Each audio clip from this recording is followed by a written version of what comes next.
Belfast this afternoon, and one of George's lifelong friends reflects on their time together. Former schoolmate and Craigie Boys player Robin McCabe recalls how George would help him out with a paper round so they could make their kick-off times. I done a paper round from the newsagents there at the Craigie shops. Went on to the nickname of Lord John, so there'd be a man called John Allen. And I done the tallies at night, and if we had a match at 7 o'clock, kick off, something like that, in the summer, George would have given me a hand.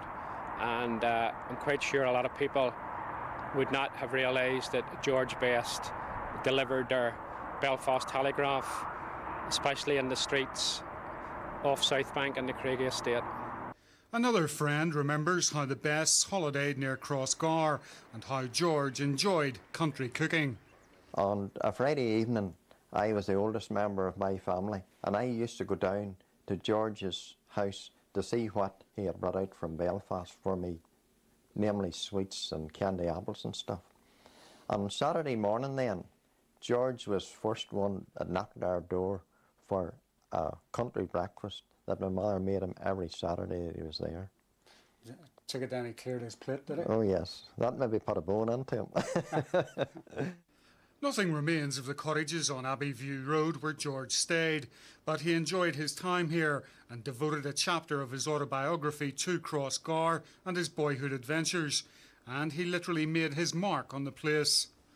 The gentleman that owned the house had to whitewash it every summer because throughout the weekends that George came, he played football against the wall and the whitewash had fell off.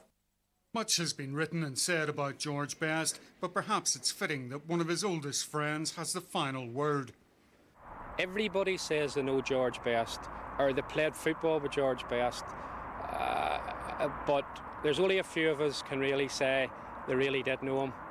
And it's been an honour and a privilege to be part of the George Best story. I'm quite sure the greatest player in the world is known. George Best may have become a footballing legend, but to some he'll always be remembered as simply the wee lad from East Belfast. David Morgan, UTV Live. At the moment, exact details have not been finalised. We do know that George Best's body is due to be flown to Belfast on Wednesday.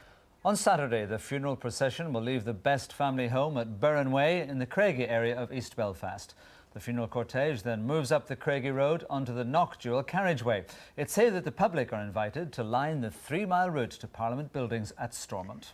After the service then, his coffin will be driven via the Knockdual carriageway to Roselawn Cemetery, where at George's request he will be buried alongside his mother. More on those funeral plans in just a moment. Also in the programme, we'll hear what people on the streets are saying about a memorial to the footballing giant. And we go to Birmingham to talk to the man who wrote the song Belfast Boy, and he tells us how he is planning to honour his hero again. First, let's hear more about Saturday's funeral. Stephen is at Stormont. Yes, thank you very much. Welcome live to the Great Hall, which tonight is being used to host a special reception to celebrate the achievements of the All-Ireland winning Gaelic football teams Tyrone and Down. But on Saturday morning at 11 a.m, this hall will be used to celebrate the life of George Best. Now, inside this hall will just be friends and family, invited dignitaries and football VIPs, including Sir Alex Ferguson, the Manchester United manager, who confirmed his attendance this afternoon. Outside, it is very hard to estimate the numbers, but the people responsible for organising the funeral say they're expecting several 100,000 people to attend here in what will be the biggest funeral ever seen in Northern Ireland, as Tara Mills reports. George Best's sister admires the growing number of tributes at the family home this morning. The fans gathering at the house are pleased the funeral's to be held at Stormont. You can get everybody in, ex-footballers and the people that he knew will be come from over the world. Hope Pal will be there, like, you know. That would be a great thing too. Well, he's so popular and I just think it's a fitting place for him. I mean, anywhere else does not hold the crowd. There has only been one other funeral held at Stormont before, that of Lord Craigavon in 1940. No other venue was thought to be big enough to allow tens of thousands of people to pay their respects. Everybody feels that they know him, and there's a massive sympathy for the family at this time. And I think it is something of very great courage on the part of the family, because having an event like this puts additional strain on them. The service itself will be held in the Great Hall in Parliament Buildings, attended by 300 invited guests. Those outside will be able to watch on large TV screens. First and foremost, Saturday will be a family funeral, but given the strength of feeling about George Best at home and abroad, it'll also be a chance for ordinary people to say their goodbyes. None more so than in Castlereagh, where the flags were flying at half-mast today. George Best was made Freeman of the borough, and it's here that the funeral is being organised. Eamon Holmes has today agreed to be master ceremonies for the actual funeral service. Peter Corey has been very heavily involved and has been here most of the day discussing the songs and the hymns which will be sung. All of these are either a choice by George himself before he died, or the personal choice of the family. George Best's family want a public funeral to thank the fans for their support, but they've asked them to now stay away from his father's home to allow them to mourn in private. Tara Mills, BBC Newsline, East Belfast. And there'll be more from me later, live from Stormont. We'll be hearing from the Tyrone All-Ireland winning Gaelic football manager, Mickey Howard, on his thoughts on George Best. Plus, we've been to Portavogie, where George lived with his second wife, Alex. That's just about it for now. You will be hearing from the Minister very shortly. But now back to Noel and Donna, who have more on your thoughts on how George Best should best be honoured. Yes, in the past, statues have been erected in honour of famous or important people here. And when it comes to George Best, many people are in agreement that there should be some sort of fitting tribute. But what? Earlier this year, George Best himself said he wanted football authorities north and south of the border to create a combined team. Could that happen? Well, there has been talk over the weekend about an All-Ireland football team playing England in a one-off tribute match. Other people believe a more permanent memorial would be the renaming of one of the local airports. We've been listening to a sample of ideas from people on the streets. A football stadium after him, it would be a real tribute to him, for his life anyway. Maybe a statue or something like your man Busby. I would assume sort of some kind of football stadium or football facility. Monument, whatever, be it here or I think it was talk about the airport changing its name, just something to commemorate him by. Well, something big, as he, the genius he had. I would like to see maybe the new stadium called after him, but a big honour. Anything that will keep his name, make him remembered. Well, the Sports Minister David Hanson joins me now live from Stormont. Minister, I understand it was an easy decision for you when you were approached about using Stormont for Saturday's funeral. Well, we were approached over the weekend, and the Secretary of State obviously has agreed to that request, provided the family are happy, and I understand that they are. So we will be certainly celebrating George's life on Saturday here at Stormont, and I'm very hopeful that many people from throughout Belfast and Northern Ireland will join us as well. Will the gates be fully thrown open? We understand that there may be some restriction to some 20,000 people. That's what's happened in the past, but there could be hundreds of thousands turning up. Well, there may be hundreds of thousands turning up, but what we ought to do is look at the safety issues relating to the use of Stormont. But I'm sure that with the route from the Best family home through to Stormont and onwards to the cemetery, there'll be plenty of opportunity for individuals to share George's life, to celebrate his achievements and to pay their respects at his passing. You're surrounded by Gaelic players there celebrating the success of Tyrone and Down. We understand there's been some favourable response in those circles to the naming possibly of the new national stadium if and when it happens after George Best. Would you support that? Well, I'm not going to rule that out in any way, shape or form. I think the first thing for us to do is to put George to rest on Saturday and to celebrate his life. The stadium itself is still in development stage. We've got the GAA, the rugby and soccer to get on board. But in the event of them getting on board, I'll certainly look at ways in which we can celebrate George's life and give a lasting memorial. Suggestions have been made about the use of the airport name, about sites at Old Trafford, about sites at Windsor Park, and about the fact that we could name the stadium after George. All those are very worthy suggestions, and we have to look at them. But I think the first thing to do is to celebrate his life, put him to rest, and mourn with his family at the weekend. David Hanson, thank you very much indeed.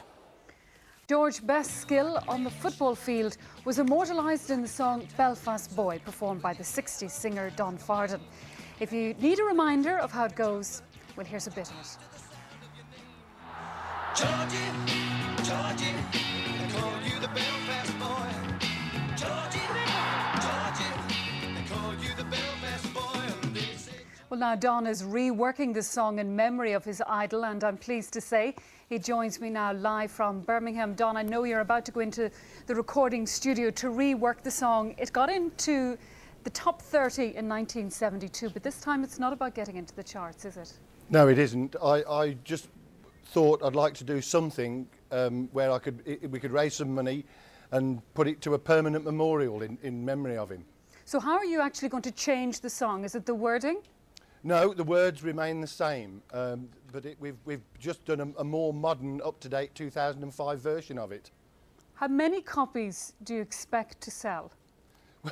Well, we don't really know, but if in memory of him it could make Christmas #1, it'd be absolutely fantastic. I should imagine that they'll press at least 100,000 copies immediately as soon as we go to print.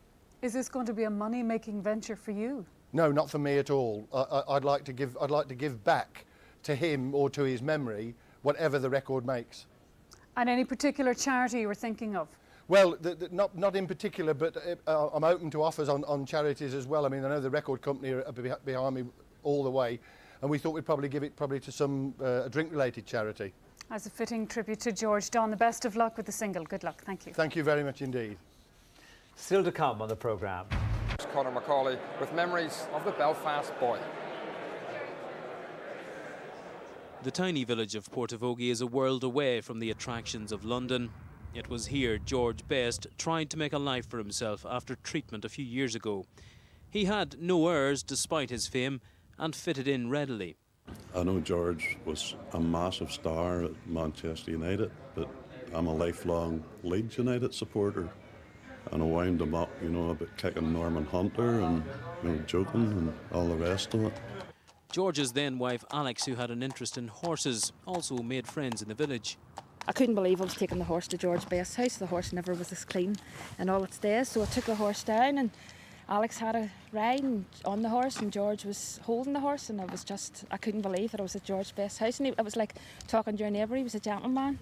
The former Manchester United star was a regular at the Keys bar. He just sat on his table, which is table 7. I don't know if I had any respect to the shirt he wore. Ordered his meal like anyone else, and before he left, he always gave you 15-20 minutes and signed everything that was behind the bar.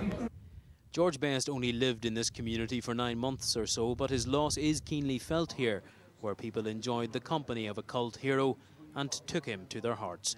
Conor Macaulay, BBC Newsline. Well, in the midst of all the memories of George Best, as you heard earlier in the programme, there has been debate on how we should celebrate his life properly. A statue, the George Best Belfast City Airport, or perhaps name the proposed national stadium after it. That has the support of the Tyrone's All-Ireland winning Gaelic football manager, Mickey Harte. He spoke to me a little earlier.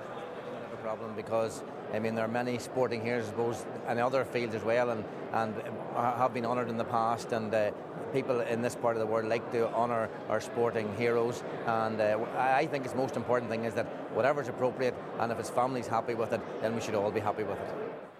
Well, Tyrone and Down being honoured here this evening for their All-Ireland Gaelic football achievements. They're amongst the elite in Ulster football, of course, but Antrim haven't had much to celebrate at Inter-County for a lot of years. But yesterday